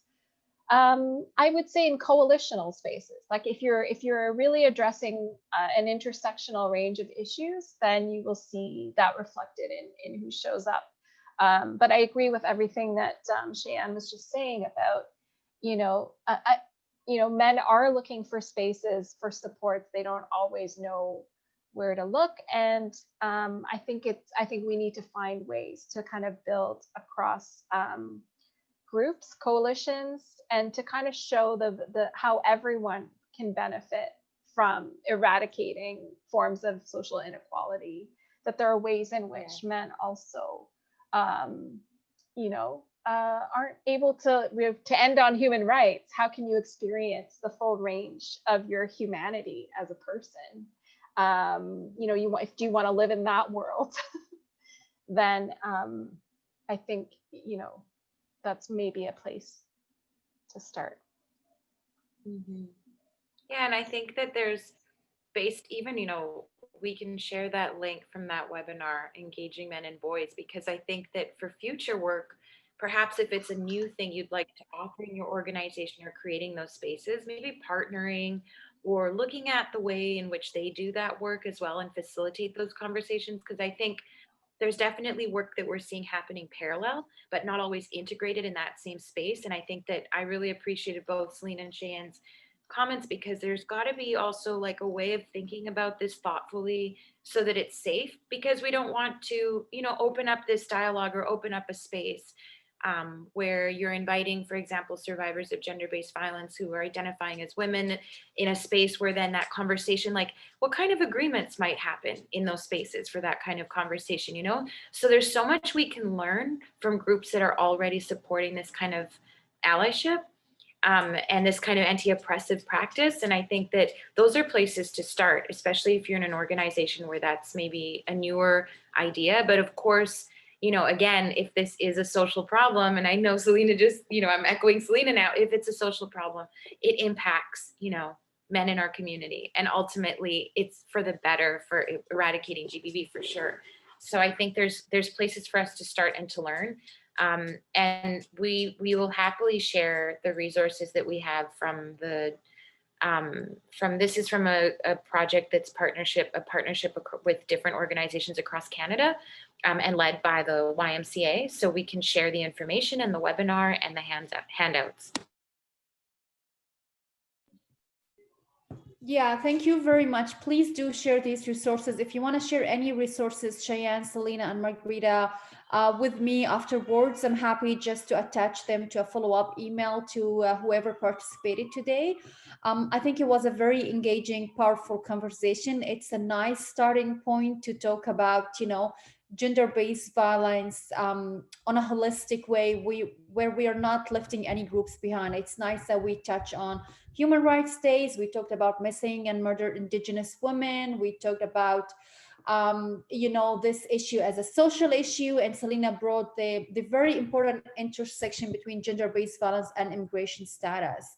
I'm very grateful for all of you for making the time to speak with us today and to educate us and share your knowledge and wisdom and lived experience. And I'm also grateful for everybody who took, the time to participate with us today.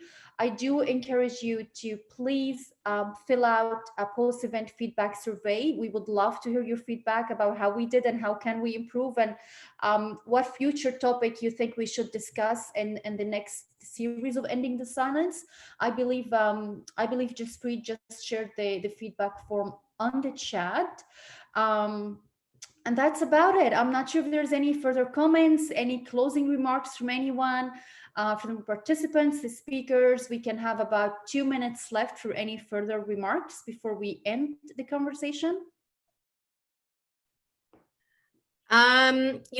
Something that we as immigrant communities, we know this of, is that we want our children to be involved in other things, right? Like sports and all these other extracurricular activities. And we often forget that sports spaces often perpetuate toxic masculinity, which then facilitates gender-based violence and, perpetuates violence within relationships and all that stuff. And so it's also about really critically having proactive conversations with our children about these implications. I know with Margarita, I just realized that like I was a champion for Cassie's program. And part of that programming, or when I was a champion, I did a workshop for high school students, and we talked about gender-based violence and toxic masculinity within sports arenas with young people. So we had people from 14 all the way to 24 with us, and we talked about that, and they were even just shocked that there was, you know, toxic masculinity in sports. And if you don't talk about these things and you don't like explore these things, they're never going to think about things differently, and they won't even question how their activities can also influence the way that they actually perpetuate things within their own personal, intimate relationships.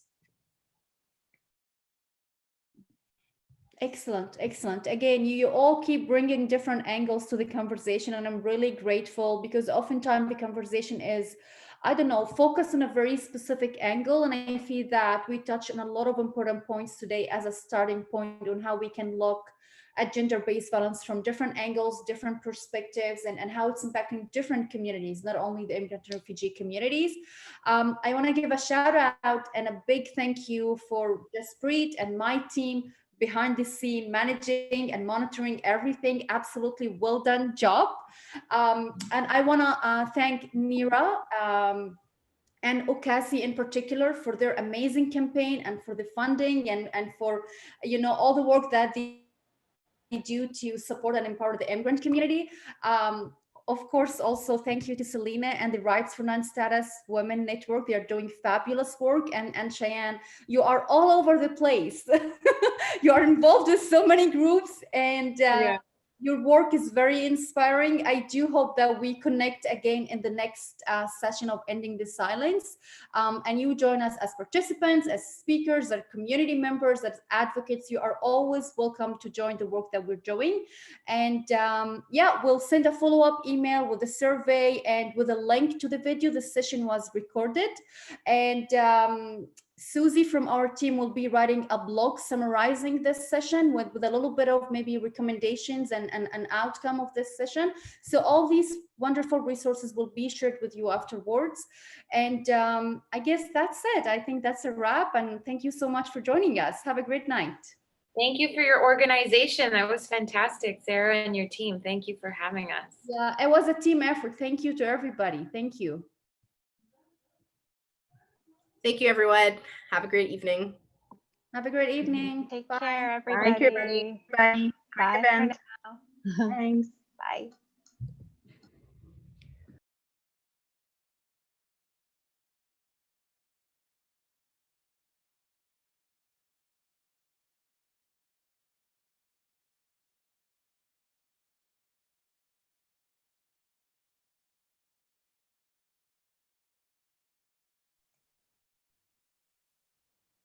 Hey guys, I just want to say it was a great event. I'm super happy, Jaspreet. Thank you so much for all your work and all of you. It was great. Yeah. Jaspreet, perhaps we can, I'll send you an email. We can do a little debrief if you want. It was an amazing event. Sure. Thank you, Nira. Thanks to the team. Yeah, it was an amazing event, an amazing team. Really good. Thank you. I'm going to leave. Take care. Thank you so much. Bye-bye. Bye.